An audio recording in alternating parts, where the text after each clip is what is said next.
محنت کیا اور اس وقت بھی آخری سبق آپ انہیں پڑھائیں۔ میں حضرت مولانا عنایت اللہ صاحب کا بھی شکر گزار ہوں جو باوجود کمزوری، بیماری، ضعف کے ادارے کے طلباء کو بھی سبق پڑھاتے رہے اور آج صحت یابی کے بعد اس اسٹیج پر جلوہ افروز ہے۔ دعا ہے اللہ پاک ان کا سایہ تعدیر اس ادارے کے سر پہ قائم رکھے۔ تو آج کا آخری سبق پڑھایا جا رہا ہے۔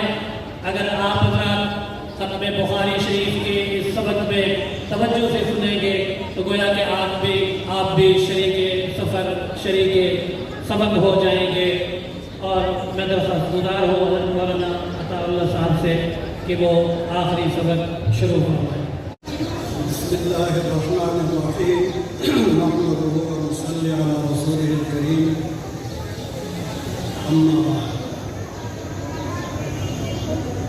آج کی یہ مجلس بڑی مبارک مجلس ہے۔ طلباء کرام کا درس نظامی بخاری شریف کے آج کے اس سبق پر مکمل ہو رہا ہے، اور یہ بات بڑی خوشی کی ہے ان کے لیے بھی اور ان کے والدین کے لیے بھی اور مدرسے کے لیے بھی، مدرسے کے اساتذہ کے لیے، منتظمین کے لیے، کہ آپ کے زندگی کا ایک دور بخیر و خوبی مکمل ہے۔ لیکن یہ بات یاد رکھنے کی ہے کہ درس نظامی مکمل ہو گیا ہے لیکن علم مکمل نہیں ہے۔ یہ ایک نصاب مقرر کیا گیا ہے کہ آپ کے اندر علم کے حصول کے استعداد پیدا ہو جائے۔ پورے علم نصاب کے اندر نہیں ہے تو اس کے بعد آپ علم آگے حاصل کر سکیں گے، اور علم ہوتا ہے جب شروع کر دے تو قبر تک علم کو حاصل کیا جاتا ہے تو علم باقی رہتا ہے، ورنہ علم کو خوددار ہے، یہ باقی نہیں رہتا اگر اس کو چھوڑ دیا جائے۔ امام ابو حنیفہ رحمۃ اللہ علیہ کے شاگرد امام ابو یوسف رحمۃ اللہ علیہ، ان کے بارے میں ان کے ہم عصر حضرت ابراہیم بن جراح رحمۃ اللہ علیہ فرماتے ہیں کہ امام ابو یوسف رحمۃ اللہ علیہ جب بیمار ہوئے اور مرض موت میں مبتلا تھے تو میں ان کی عیادت کے لیے چلا گیا۔ امام ابو یوسف رحمۃ اللہ علیہ نے مجھے دیکھا تو مجھ سے کہا کہ میں نے آپ سے ایک مسئلہ پوچھنا ہے۔ میں نے کہا حضرت وہ کون سا اتنا ضروری مسئلہ ہے جو اس حالت میں آپ پوچھنا چاہتے ہیں؟ انہوں نے کہا کہ یہ مسئلہ میں پوچھنا چاہتا ہوں کہ حج کے موقع پر جو رمی ہوتی ہے یہ راکباً بہتر ہے یا ماشیاً بہتر ہے؟ پیدل بہتر ہے، افضل ہے، اور یا سواری پہ سوار ہو کے رمی کرنا افضل ہے؟ فرماتے میں نے کہا کہ راکباً افضل ہے۔ انہوں نے کہا غلط ہے، راکباً افضل نہیں ہے۔ تو پھر میں نے کہا کہ ماشیاً افضل ہے، دوسری صورت یہی ہے۔ انہوں نے کہا یہ بھی غلط ہے۔ تو میں حیران ہوا کہ ماشیاً بھی افضل نہیں، راکباً بھی افضل نہیں، تو پھر کس طرح افضل ہے؟ تو میں نے کہا حضرت آپ بتائیں۔ تو انہوں نے کہا کہ جس رمی کے بعد دعا ہو تو وہ راکباً افضل ہے، اور جس رمی کے بعد دعا نہ ہو تو وہ ماشیاً افضل ہے۔ اس کے بعد کہتے ہیں ان کے گھر سے نکلا اور جیسے ہی وہاں باہر نکلا تو رونے کی آوازیں آئی، پتہ چلا کہ امام یوسف کا انتقال ہو گیا۔ تو موت تک وہ علم کے معاملے میں اور علم کے باتوں میں لگے رہے۔ تو طلباء بھی اس غلط فہمی میں نہ رہیں کہ ہم نے اپنا دور مکمل کر دیا، فارغ ہو گئے تو سب سے فارغ ہو گئے، بلکہ اب ایک ابتدا ہو رہی ہے کہ آپ کے اندر یہ استعداد اب پیدا ہو گئی ہے کہ آپ مطالعہ کریں اور اپنے علم کو بڑھائیں، آپ پڑھائیں اور اپنے علم کو بڑھائیں۔ اس کے بعد دوسری بات مجھے کہا گیا ہے کہ مختصر رکھنا ہے، 20-25 منٹ سے زیادہ نہ ہو، تو اس لیے مختصراً آج کے درس کے متعلق میں 3 باتیں عرض کرنا چاہتا ہوں، بہت اختصار کے ساتھ۔ ایک بات یہ ہے کہ امام بخاری رحمۃ اللہ علیہ کی یہ کتاب کوئی عام کتاب نہیں ہے۔ امام بخاری رحمۃ اللہ علیہ نے جس محنت سے اس کو جمع کیا، اس کو لکھا، وہ ابتدا ہی میں آپ حالات میں پڑھ چکے ہیں۔ 16 سال کی عمر میں انہوں نے اپنی اس کتاب کو مکمل کیا ہے، 16 سال ان کو لگے، اور 6 لاکھ احادیث کے مجموعے سے انتخاب کیا ہے۔ تو بڑی محنت سے انہوں نے یہ کتاب لکھی ہے، اور اس میں چھوٹی چھوٹی باتوں کا بھی خیال رکھا ہے۔ تو اس لیے پہلی بات جو عرض کرنی ہے وہ یہ ہے کہ اس آخری سبق کا کتاب کی شروع سے کیا مناسبت اور کیا ربط اور تعلق ہے۔ اس کو کہتے ہیں ربط الخاتمہ بالفاتحہ، خاتمے کا ربط شروع کے ساتھ۔ دوسری بات، امام بخاری رحمۃ اللہ علیہ نے جو بھی تحقیق کی ہے تو اس کا ذکر، اور تیسرے نمبر پر پھر حدیث کی تفسیر۔ تو پہلی بات یہ ہے کہ امام بخاری رحمۃ اللہ علیہ نے سب سے پہلے جو باب قائم کیا ہے، باب بدء الوحی الی رسول اللہ صلی اللہ علیہ وسلم، اور اس باب میں امام بخاری رحمۃ اللہ علیہ نے یہ بتایا کہ علم وہ ہے جو وحی سے حاصل ہے، وحی کے علاوہ باقی علوم کا اعتبار نہیں ہے۔ اور آخری باب قرآن کریم کی آیت ذکر کی سورہ انبیاء کی، وَنَضَعُ الْمَوَازِينَ الْقِسْطَ لِيَوْمِ الْقِيَامَةِ، یہ بھی وحی ہے۔ پھر حافظ ابن حجر رحمۃ اللہ علیہ فرماتے ہیں کہ بدء الوحی کا جو باب ہے یہ مقدمہ ہے، اور اصل کتاب شروع ہوتی ہے کتاب الایمان سے۔ تو امام بخاری رحمۃ اللہ علیہ نے سب سے پہلے کتاب الایمان کو ذکر کیا، اور سب سے آخر میں کتاب توحید کو ذکر کیا، یہ بتانے کے لیے کہ سب سے پہلے ایمان ضروری ہے، ایمان کے بغیر اعمال کا اعتبار نہیں ہے، اور آخر میں کتاب التوحید لے آئے، یہ بتانے کے لیے کہ خاتمہ بھی توحید میں ہونا ضروری ہے۔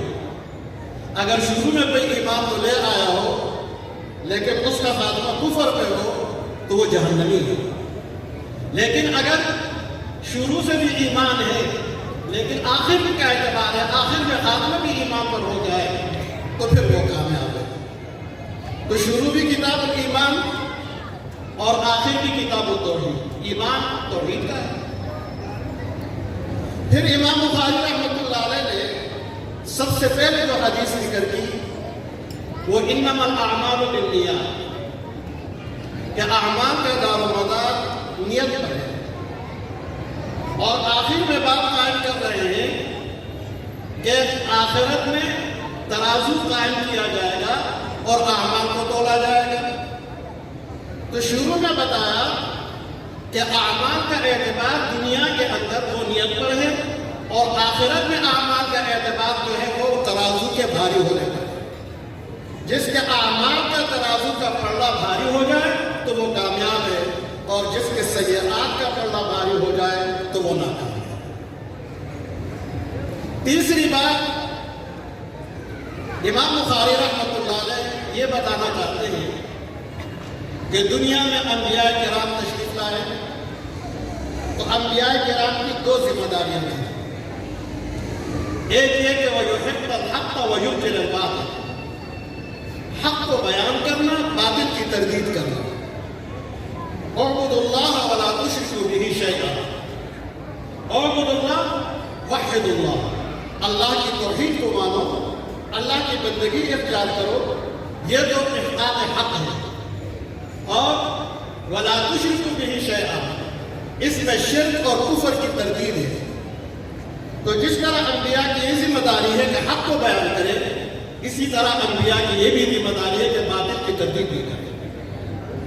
تو امام بخاری رحمۃ اللہ علیہ نے شروع میں تو وحی بتائی، اخلاص بتایا کہ آپ اعمال کریں، اعمال بتائیں، اور پھر بات فرمایا کہ اعمال وزنی ہونے چاہیے، اور وزن آئے گا اخلاص سے، انما الاعمال بالنیات، جتنا آپ کے دل میں خلوص ہوگا اتنا ہی آپ کا ترازو بھاری ہوگا۔ یہ سب بتانے کے بعد امام بخاری رحمۃ اللہ علیہ آخر میں یہ حق بیان کرنے کے بعد باطل فرقوں کی تردید کرنا چاہتے ہیں، تو آخر میں انہوں نے کتاب قائم کیا، کتاب الرد علی الجہمیہ۔ یہ جہم بن صفوان کی طرف منسوب فرقہ ہے، تو امام بخاری رحمۃ اللہ علیہ نے اس کی تردید کی۔ یہ جہم بن صفوان وہ آدمی ہے جو صفات خداوندی کا منکر تھا اور اللہ کی صفات کو نہیں مانتا تھا، اور صرف نہ ماننا نہیں بلکہ مذاق بھی اڑاتا تھا۔ اگر وہ کسی بھوکے پیاسے کو دیکھتا تو وہ کہتا تھا کہ خیر الرازقین نے اس کا رزق کہاں چھپا دیا ہے، اور اگر وہ کسی معذور کو دیکھتا تو وہ کہتا کہ احسن الخالقین نے اس کے ساتھ کیا کر دیا ہے۔ تو یہ صفات کا منکر اور اللہ کی صفات کا مذاق اڑایا کرتا تھا۔ اس لیے حسن بصری رحمۃ اللہ علیہ فرماتے ہیں کہ ہم تمام فرق باطلہ کے اقوال کو نقل کر سکتے ہیں، اس لیے کہ نقل کفر نہ باشد، لیکن جہاں بن صفوان کے اقوال کو ہم نقل نہیں کر سکتے، وہ اتنے غلط اقوال ہیں کہ ہم اس کو زبان پہ بھی نہیں لا سکتے۔ تو امام بخاری رحمۃ اللہ علیہ نے باب قائم کیا کتاب الرد علی الجہمیہ، تو جہمیہ کا رد کیا، اور اس کے بعد پھر باب قائم کیا باب ونضع الموازین القسط لیوم القیامہ۔ اس سے دوسرے فرقے کی تردید کرنا چاہتے ہیں جس کو معتزلہ کہتے ہیں۔ معتزلہ یہ کہا کرتے تھے کہ اعمال جو ہے یہ اعراض ہے، اور اعراض قائم بالغیب ہوتے ہیں، وہ خود قائم نہیں ہو سکتے جب تک کسی اور کے ساتھ نہ ہو، تو اس لیے اعمال کو آخرت میں تولا نہیں جا سکتا، تو اس لیے اعمال تولے نہیں جائیں گے، وہ اعمال کے تولنے کے قائل نہیں ہے۔ دوسری بات وہ یہ کہا کرتے تھے کہ جب اللہ تعالیٰ کو ساری چیزیں معلوم ہے، وہ علیم بذات الصدور ہے، تو پھر اعمال تولنے کی ضرورت ہی کیا ہے۔ تو امام بخاری رحمۃ اللہ علیہ نے ان کی تردید کے لیے بات قائم کیا کہ اللہ تعالیٰ انصاف کرتا ہے، اور انصاف صرف کرتا نہیں، انصاف ہوتا ہوا دکھاتا ہے، تو اس لیے ترازو قائم کرتے کہ خود بھی دیکھ لو کہ تمہارے اعمال کون سے باری ہیں اور کون سے ہلکے ہیں، تو اس لیے ترازو قائم کرتے ہیں، اور یہ بھی بتایا کہ اعمال تولے جائیں گے۔ پچھلے زمانوں میں، پہلے زمانے میں یہ بڑا مشکل مسئلہ تھا، مناظرے ہوتے تھے، یہ عقلی مسئلہ تھا، اس کو ثابت کرنے کے لیے بہت مشکلات ہوتی تھی۔ وہ کہتے تھے کہ ایک آدمی نے نماز پڑھی، نماز سے فارغ ہوا تو نماز کے جسم تو نہیں ہے کہ باقی رہے، تو نماز کو کس طرح تولا جا سکتا ہے؟ اگر کسی نے قرآن کریم کی تلاوت پڑھی تو جیسے ہی اس نے پڑھ لی تو وہ تو گم ہو گئی، اب وہ جسم اس کا موجود نہیں ہے کہ اس کو لا کے ترازو میں تولا جا سکے، بہت مشکل مسئلہ تھا۔ لیکن آج کے دور میں تو یہ واضح ہو گیا کہ جو اعراض ہیں وہ تو تولے جاتے ہیں، وہ جوہر ہیں، اور جو جوہر تھے وہ اعراض ہو گئے۔ انسانی جسم مٹ جاتا ہے جو جوہر تھا، لیکن اس کی آواز پھر بھی موجود رہتی ہے جو کہ عرض ہے۔ لوگوں کی تقریریں ہیں، ہمارے علماء کی قرآن حضرات کی تلاوتیں ہیں، وہ مر چکے ہیں اور پتہ نہیں کیا حالت ہوگی ان کی، لیکن اب بھی ان کی تقریریں ہم سنتے ہیں، اس سے استفادہ کرتے ہیں، وہ نہیں رہے لیکن ان کی آوازیں موجود ہیں۔ اسی طرح بخار کو تولا جاتا ہے، ہوا کو تولا جاتا ہے، یہ سارے اعراض تھے لیکن تولے جاتے ہیں۔ اب اس مسئلے کی وضاحت کی کوئی ضرورت نہیں رہی، اور معتزلہ کا یہ مذہب بدیع البطلان۔ تو امام بخاری رحمۃ اللہ علیہ نے باب قائم کیا باب قول اللہ ونضع الموازین القسط لیوم القیامہ۔ یہ سورہ انبیاء کی آیت ہے، ونضع بمعنی نقیم، اور موازین جمع ہے میزان، ہم قائم کریں گے ترازوئے انصاف لیوم القیامہ، قیامت کے دن، فلا تظلم نفس شیئا، کسی کے اوپر ظلم نہیں کیا جائے گا، عدل ہوگا، ظلم نہیں ہوگا۔ اگر کوئی آدمی ایک گناہ کرتا ہے تو اس کو 2 گناہوں کا لکھ دیا جائے یا اس کو 10 گناہوں کا سزا دیا جائے، یہ نہیں ہوگا، یہ ظلم ہے۔ لیکن فضل ہوگا کہ اگر کوئی ایک بھی کی کرے تو اس کو بدلہ 10 گنا دے دیا جائے، 700 گنا دے دیا جائے، واللہ یضاعف لمن یشاء، جتنا اللہ چاہے گا۔ تو فضل تو ہوگا لیکن ظلم نہیں ہوگا۔ انصاف کی ترازوئیں قائم ہوں گی قیامت کے دن۔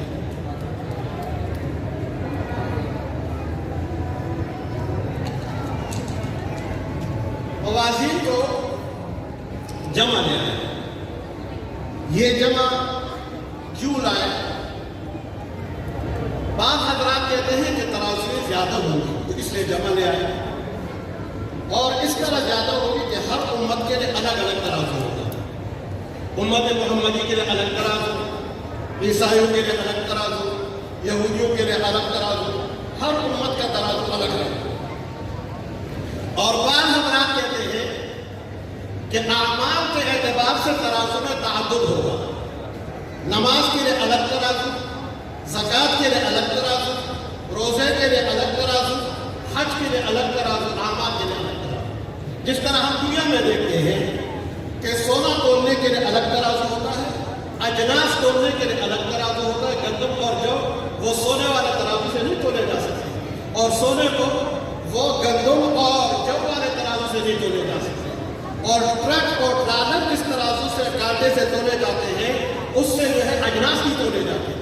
تو ہر چیز کے لیے الگ الگ ترازو ہوتا ہے، تو اس لیے ہر عمل کے لیے الگ الگ ترازو ہوتا ہے. بہرحال ترازو زیادہ ہوں گے تو اس لیے جمع کا صیغہ لے آئے. یا کہ ترازو ایک ہوگا لیکن اتنا بڑا ہوگا کہ یہ ساری دنیا اس کے اندر سما سکے. اتنا بڑا ہوگا کہ ہم اس دنیا کے اندر اس کا تصور نہیں کر سکتے. حضرت داؤد علیہ السلام نے اللہ سے دعا فرمائی، یا اللہ میں ترازو دیکھنا چاہتا ہوں، وہ ترازو کیسے ہوگا؟ تو اللہ تبارک و تعالیٰ نے ان کو ترازو دکھا دیا.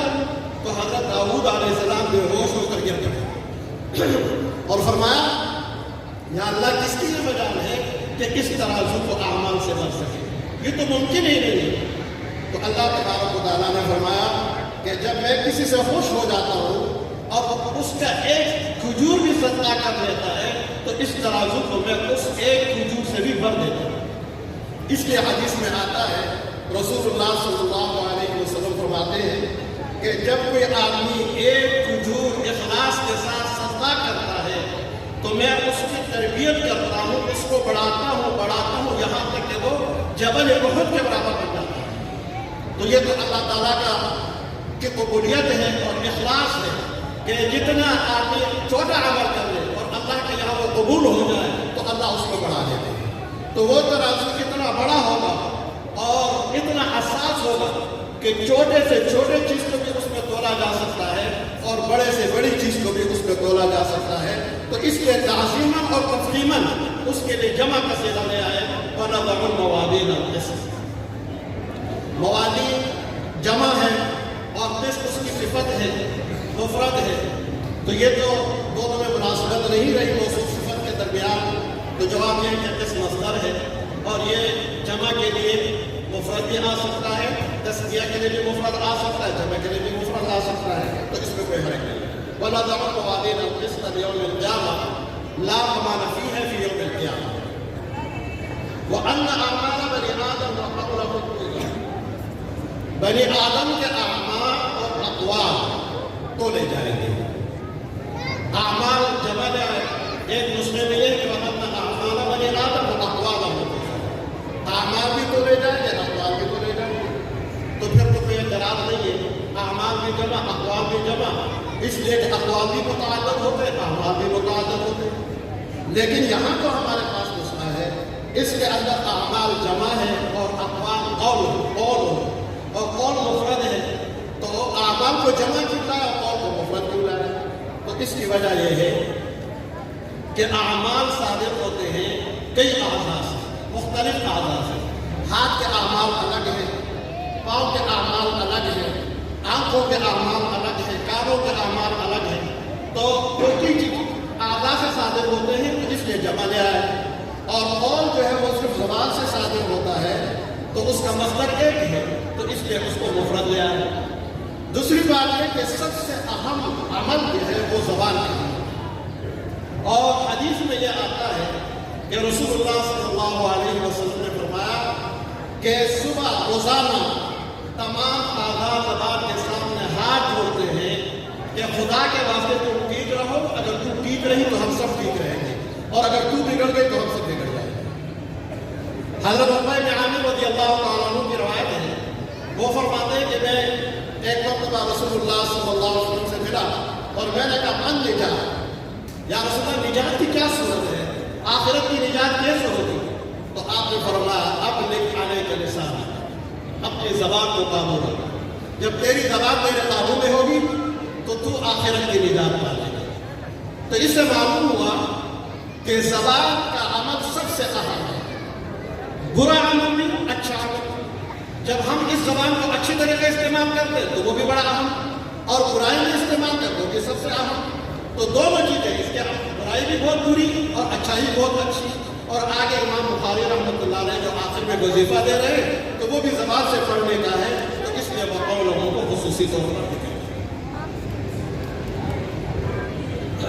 وقال مجاهد القسطاس العدل بالرومية، ويقال القسط مصدر المقسط فهو العادل، وأما القاسط فهو الجاهل۔ امام بخاری رحمۃ اللہ علیہ کی یہ عادت آپ پڑھ چکے ہیں کہ جب وہ کسی لفظ کو ذکر کرتے ہیں اور اس کا ملتا جلتا لفظ کسی قرآن کی آیت میں یا حدیث میں ان کو دوسری جگہ ملتا ہے تو اس کی بھی تشریح کرتے ہیں۔ تو امام بخاری رحمۃ اللہ علیہ نے وَنَضَعُ الْمَوَازِينَ الْقِسْطَ جس کا لفظ ذکر کیا، جس کا معنی قاسط یہ تھا، تو ان کا ذہن چلا گیا وَزِنُوا بِالْقِسْطَاسِ الْمُسْتَقِيمِ کی طرف، تو انہوں نے قسطاس کی بھی تشریح کر دی اور اس کی بھی تحقیق کی۔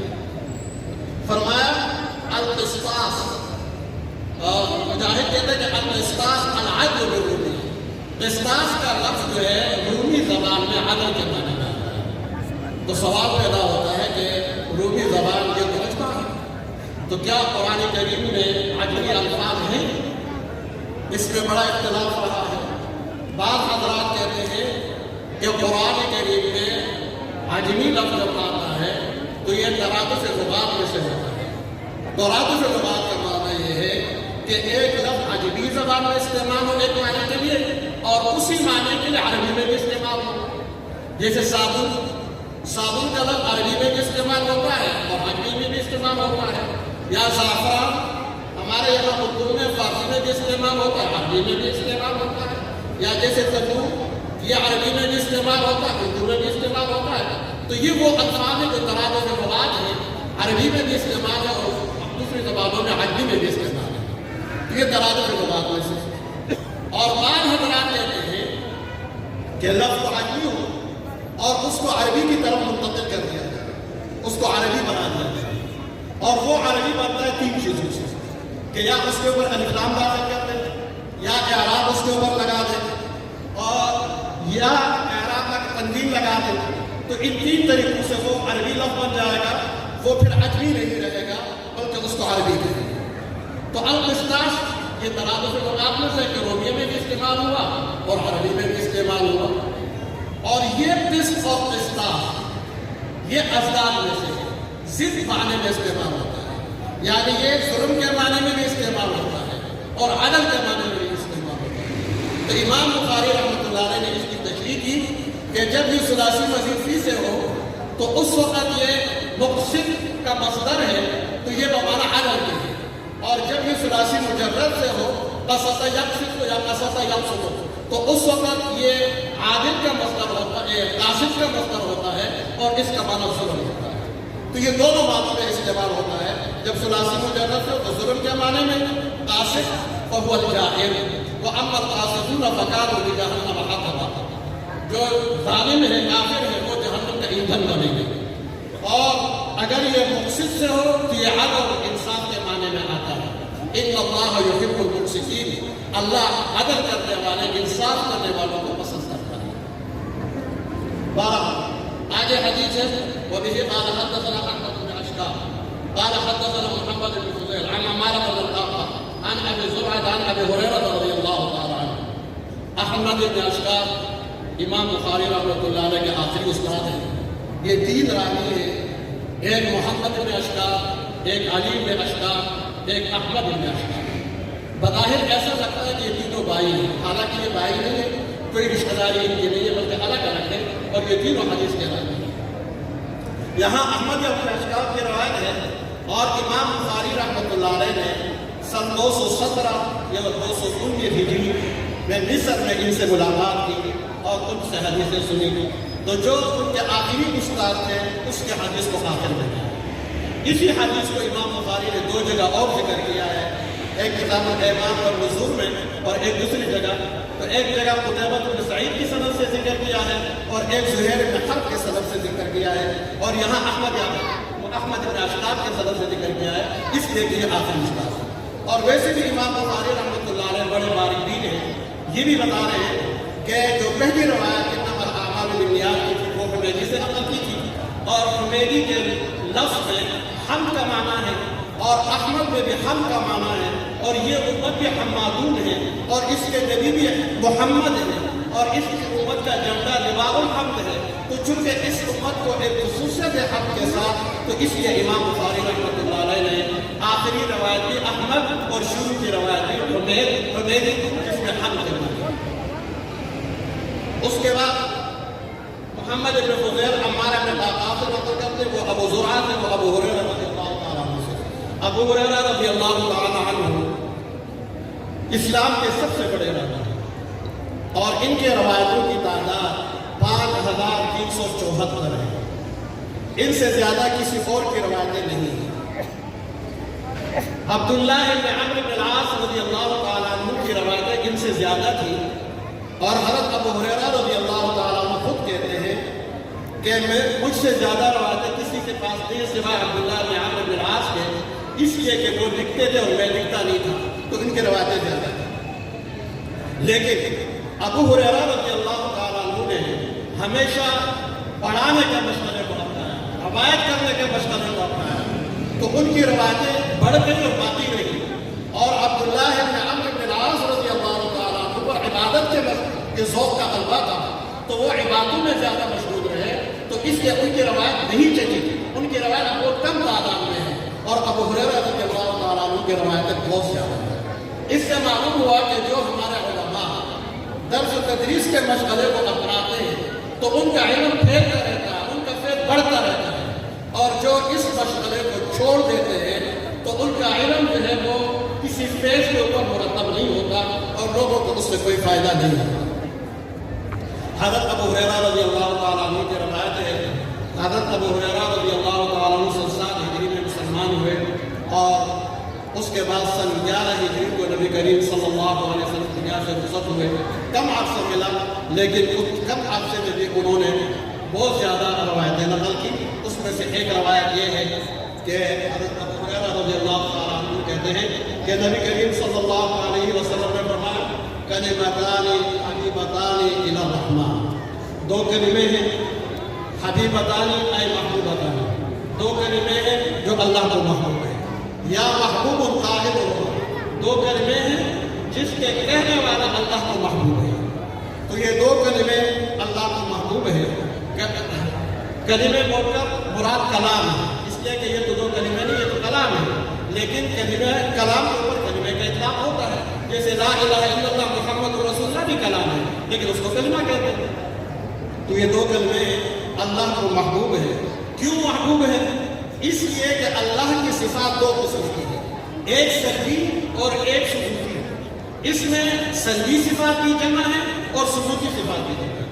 جس میں اللہ سے عیوب کی نفی ہو، اللہ اس سے پاک ہے، اس سے پاک ہے، اس سے پاک ہے، اللہ اولاد سے پاک ہے، اللہ بیوی سے پاک ہے، اللہ محتاجی سے پاک ہے، اللہ عیب سے پاک ہے. یہ سب سلبی صفات ہیں.